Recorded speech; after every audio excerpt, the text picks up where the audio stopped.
We were told to go to school, get a college degree, and get a well-paying job, and then just live happily ever after.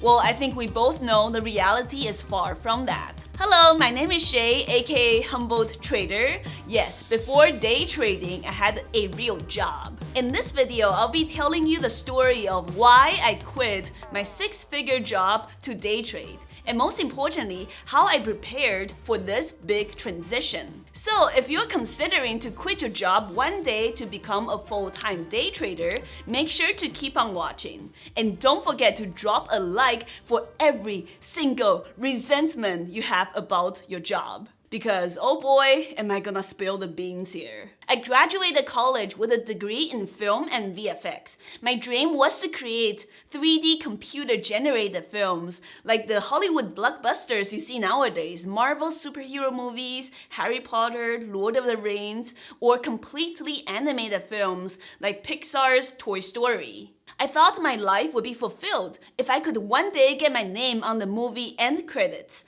This will be the height of my career, a pinnacle moment for my life that I will forever tell my grandchildren about. And boy, was I wrong. After I graduated college and started working in film and VFX, that's when the big disappointment dawned on me. And here comes the first reason I quit my job to day trade. Passion alone isn't going to pay the bills. Many creative industries like graphic design, architecture, UX design, and VFX included underpay their artists. And here's the reasoning. You are working on this project because of your passion for film and animation. This is an incredible, once-in-a-lifetime opportunity for you to work with a global team of talented artists, and together you will create stories that will shape generations to come. And that's the reason we're paying you $20 an hour. You're welcome. When I worked in the industry, that's the one line I hate the most. Was I skilled and talented? Yes, absolutely. Was I passionate about film industry and the creative industry? Yes, absolutely. But guess what? Passion alone isn't going to pay for the bills. If anything, I think the artists should get paid even more for being so passionate about this craft.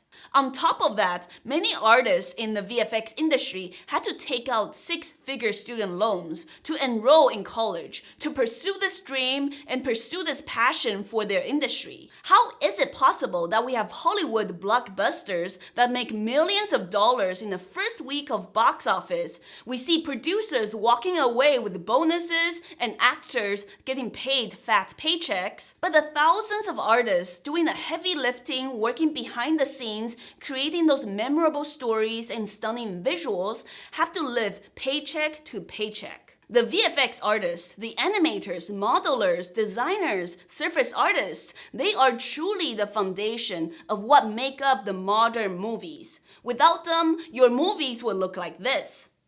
Yet, these people are always worried about whether they will have a job in 2 weeks, which is something I'm going to talk about in the later part of the video. Don't worry, the juice is going to get juicier. There's been so many times in the past where I see studios paying some incredibly talented artists, often fresh grads, minimum wage. Or I'll see my friends getting paid as a mid-level artist, but having to take on responsibilities as a senior level or a supervisor.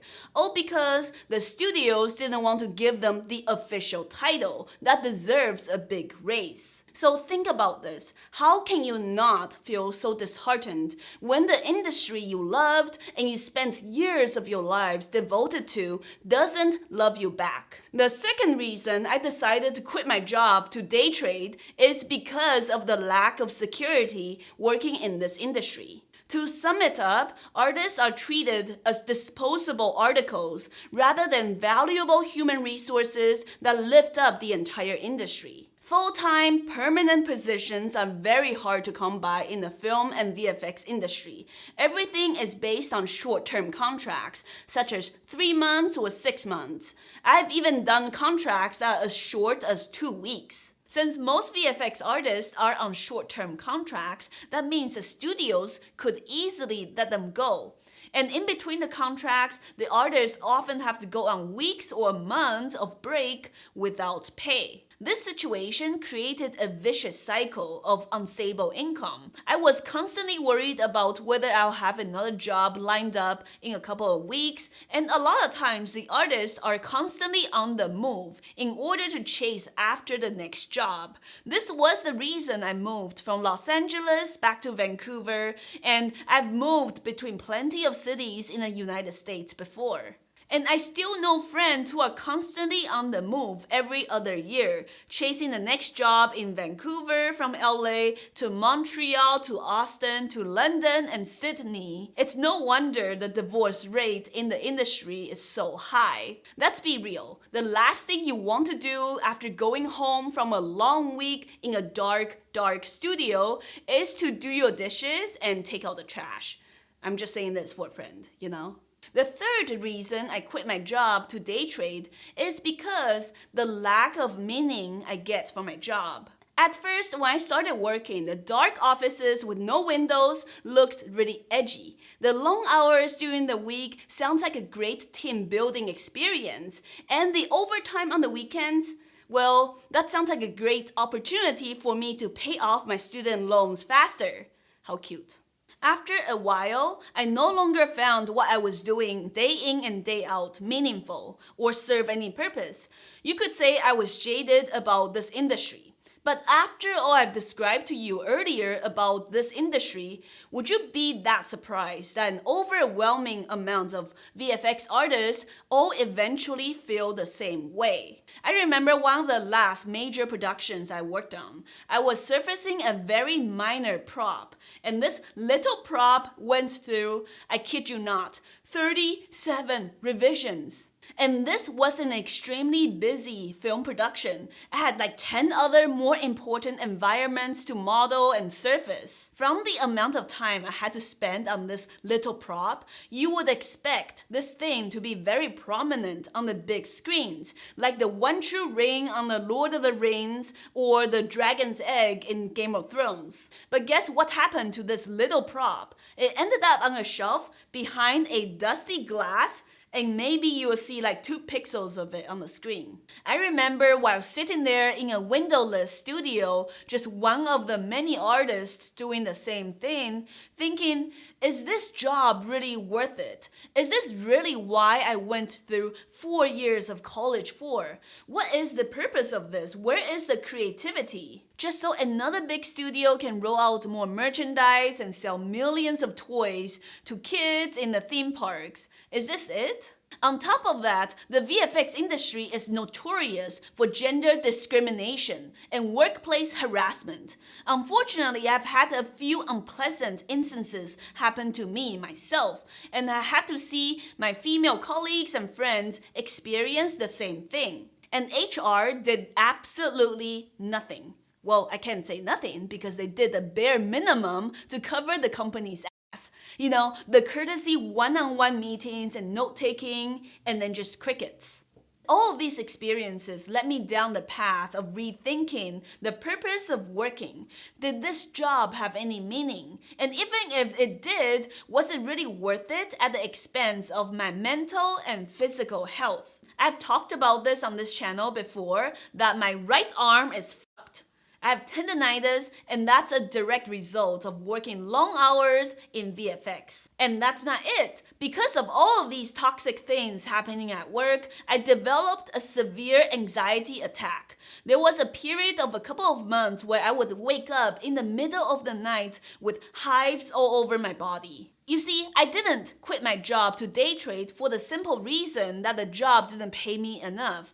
Sure, all of the extra overtime and all that stuff probably added up to $100,000 a year. I quit because I remember near the end of my career in VFX, I've never made so much money and be so miserable and unhealthy at the same time. So now that you know my story, let me tell you how I prepared for this big transition to quit my job to start day trading full time. Pretty much throughout my entire time working in VFX, I had been day trading part-time.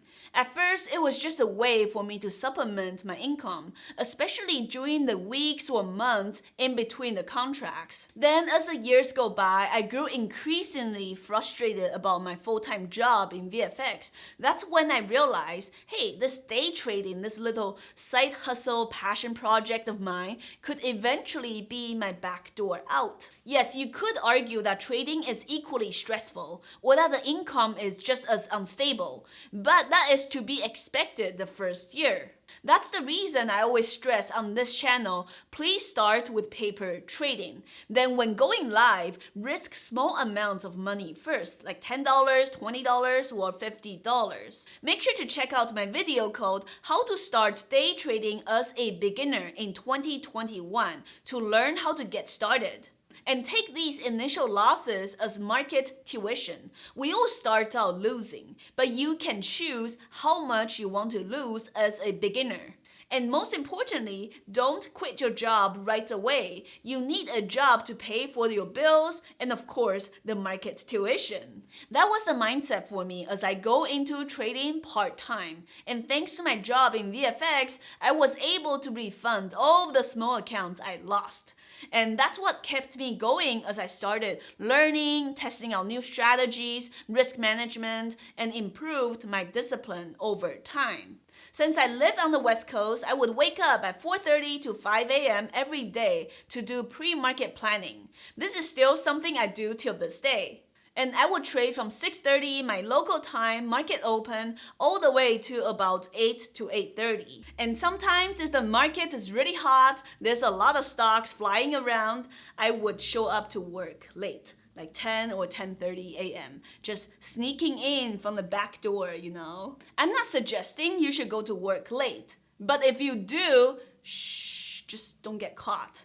Just like trading itself, this big transition required a lot of planning and hard work well in advance to make sure I had enough financial runway so I didn't end up on the streets. I budgeted and saved up 1 year of living expenses, and I make sure that money is outside of my trading account, so I don't have to worry about using the profits to pay for the bills right away as I went full-time into day trading. That would be an immense amount of pressure. Because whether I worked hard or slacked off during my 9 to 7 job, I'm guaranteed a paycheck at the end of the day. I'm never at the risk of losing money, just the risk of losing my soul. So if you're thinking of quitting your job to day trade full-time, please make sure you have at least 6 to 12 months of generous living expenses outside of your trading account. I cannot stress this enough. I had some of the darkest and most unhealthy time of my life when I was working in VFX. Now I feel so incredibly blessed to be able to have day trading be my back door out of this terrible career. Many of my friends and family nowadays, they'll ask me if I felt like I threw away 4 years of a college degree and the passion I once had. No, I don't think so. I think my VFX career and education were very necessary steps leading me to where I am today. If it weren't for the inconsistent VFX contracts and breaks in between, I wouldn't have picked up day trading as a way to supplement my income. If it weren't for the toxic work environment, I wouldn't have the motivation to start taking trading seriously and planning to go full-time. And lastly, if it weren't for the film production skills I learned as a VFX artist, I wouldn't have started this YouTube channel as a creative outlet for my bad jokes. All the struggles from my former career, the emotional and physical trauma, they may have seemed meaningless at the time, but the dots in your lives only connect looking backwards. So to all my former bosses who didn't want to extend my contracts or to give me a $2,000 raise or wouldn't approve my revisions for like the 30th time, I'm extremely grateful today. Well, actually, my right arm still hurts a lot today. So I'm gonna need your help with smashing those like buttons. If you enjoyed the video and hearing my story, please remember to drop a like and subscribe if you want to see more day trading content in the future. Thank you guys so much for watching as always. I'm the Humble Trader, and I'll see you guys next time.